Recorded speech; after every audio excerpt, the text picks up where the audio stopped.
It is a hot summer day, but these people in Zrenjanin aren't here to cool off.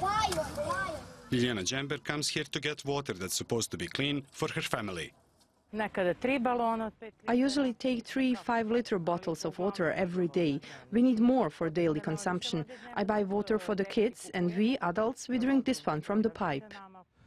There are nearly 100,000 people who live here in Zrenjanin, but this is the only source of safe drinking water in the whole city. It is used by thousands of people every day, people who cannot afford to buy water. I had chest and belly pains, and my doctor told me that the tap water was responsible. I don't think that even this water is clean. If you leave it in a pot for 2 days, on the 3rd, it'll become green. The city has had this problem for 14 years now. Arsenic in the bedrocks has contaminated tap water in many cities in northern Serbia, as well as in Croatia and Hungary.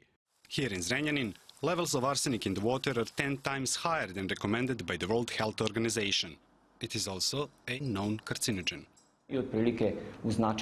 Roughly, there is a 30% higher risk of getting type 2 diabetes or some cancerous diseases among the population that drinks arsenic-contaminated water.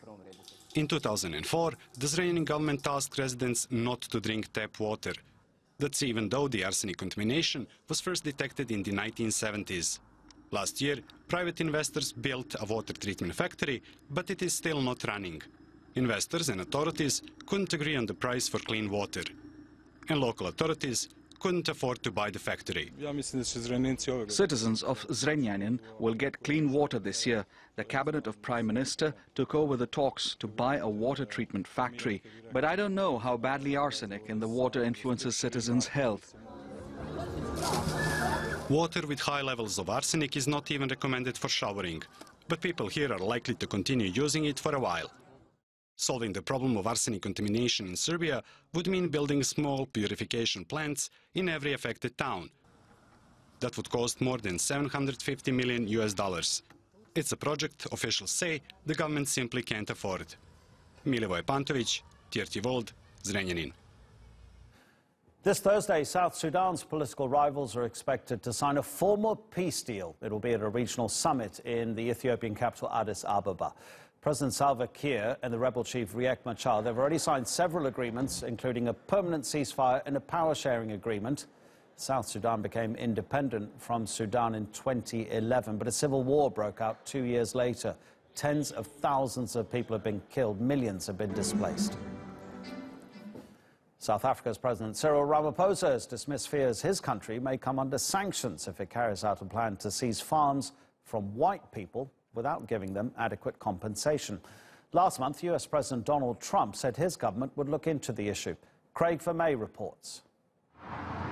Land reform is a thorny issue in South Africa as it remains unsettled since the end of apartheid. Now the government plans to expropriate land that is currently owned by white people without compensation.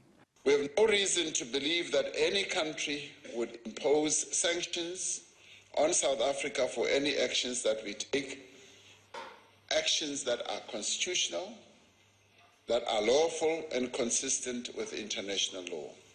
It comes just weeks after a controversial tweet from the US President Donald Trump, in which he claims farm seizures and large-scale killings of farmers was taking place in South Africa. He went on to say that he'd asked Secretary of State Mike Pompeo to look into it. Pistorius says the charges are unfounded. The government has not seized any farms yet. Nor is there any evidence suggesting that white farmers are at any greater risk of violence than any average South African. So South Africa has to keep on educating those who are interested in our affairs and explaining things to them. That is our task as a government and as a nation.